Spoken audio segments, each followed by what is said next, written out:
My first experience that I can remember of Captiva was driving through a canopy and noticing that it wasn't like anywhere else in Florida.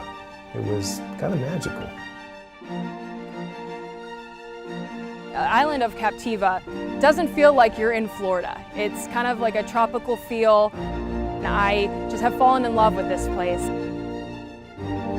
If you look at the map of Florida, the barrier islands by and large run north and south. But you get to Captiva and this curious bow begins to create. Then the sand's soft and it's lovely. There is no shortage of things to do and no limits as to the horizon of things that might await.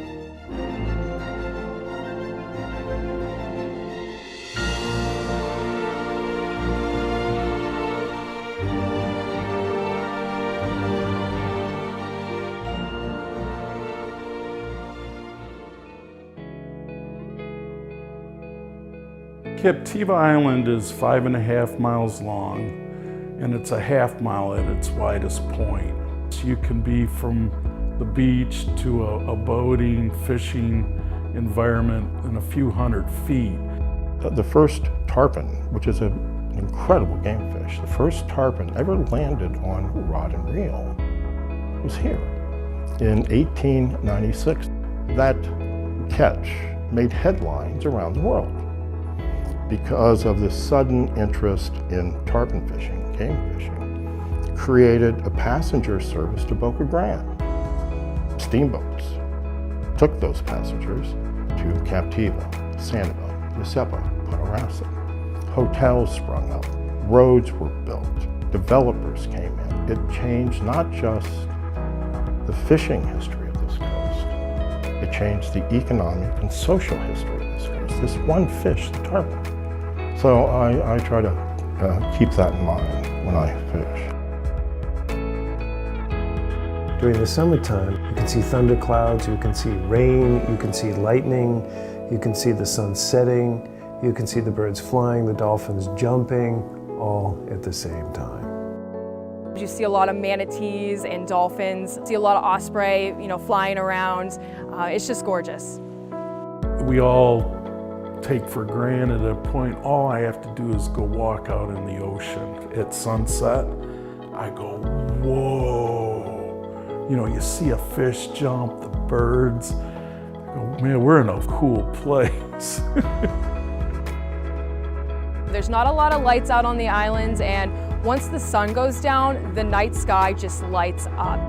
Human nature is we forget to look up. But when you're on Captiva at night, look up because it's mind-boggling.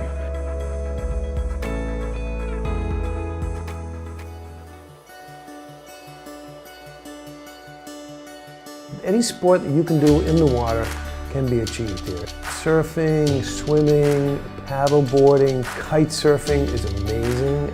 When it's windy, seeing these guys go 40 feet in the air with their, oh my God, it's incredible. And the interesting part about a Captiva beach is on certain days, you can be surfing a 5-foot swell, and on other days, it's so flat, you can slalom in it.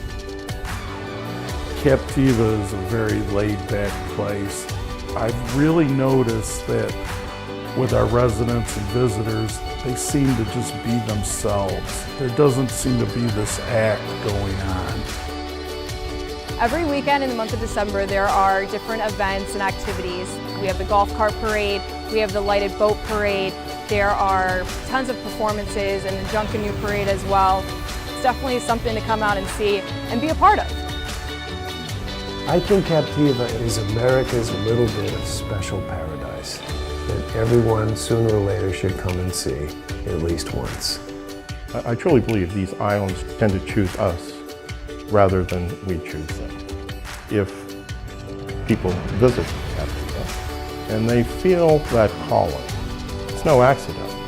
It means you're one of us.